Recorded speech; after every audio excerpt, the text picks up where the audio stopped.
కడగబడ్డావు. ఇక లోకంతో నీకు పని ఏంటి? లోకంలో ఉన్న వాటితో నీకు పని ఏంటి? లోకాన్ని విడిచిపెట్టేది నువ్వు.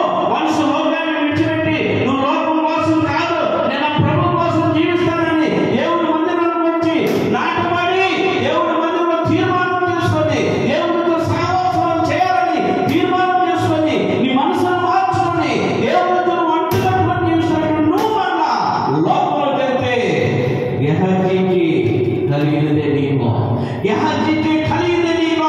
గెహజీ ఏ స్థితిలో అయితే ఆయన కుష్ఠుని ఆ నయమాన్ని విడిచిపెట్టిన దాన్ని ఆ కుష్ఠుని పట్టుకొని వచ్చాడు, నీకు కూడా అదే స్థితి. నీకే కాదు, నీ కుటుంబీకులకు అదే స్థితి, నీ కుటుంబానికే కాదు, నీ సంతానానికి అదే స్థితి. ఎక్కడి నుండి వెళ్తే దేవుడి మందిరంలో నుండి నువ్వు మళ్ళా వెళ్తే గుర్తుపెట్టుకో నా ప్రియమైనటువంటి సహోదరి సహోదరుల, వచ్చాల కాలంలో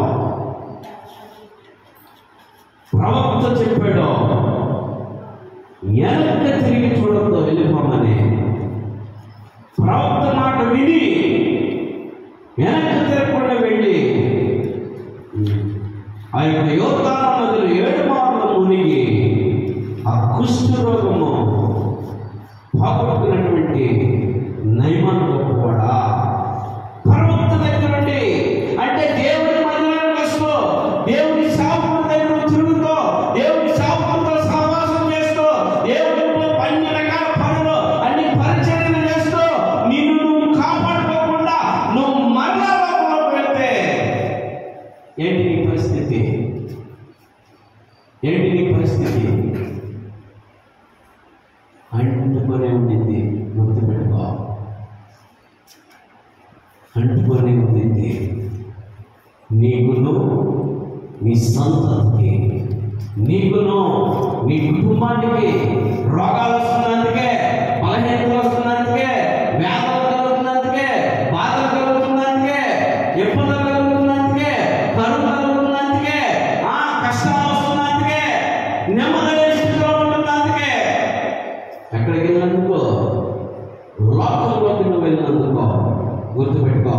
లోకంలో ఉన్నాయి వాటన్నిటిని దేవుని మందిరంలో విడిచిపెట్టినటువంటి నయమాను సిద్ధుడయ్యాడు.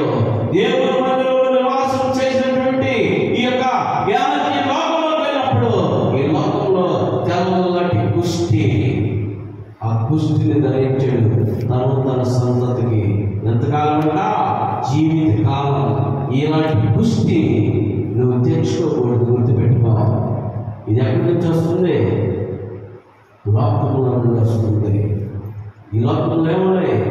శరీరాశ, నేత్రాశ, జీవప్రామం. ఇంకేం ఆశ కలిగింది? శరీరాశ కలిగింది, నేత్రాశ కలిగింది. పరిగెత్తాడు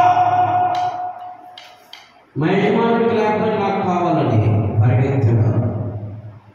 ఏమాశది? శరీరాశ, నేత్రాశ, జీవప్రామం. అప్పుడు దాకా ఏ లోటు లేనటువంటి గెహజీకి ఇప్పుడు అన్నీ లోటులే. మొదట ఏమైంది? కుష్టి వ్యాధి, తర్వాత రోగం, ఇబ్బందులు, కష్టాలు, బాధలు, అప్పో అన్నీ అన్నీ అన్నీ అన్ని రావడానికి కారణమైంది శరీరం.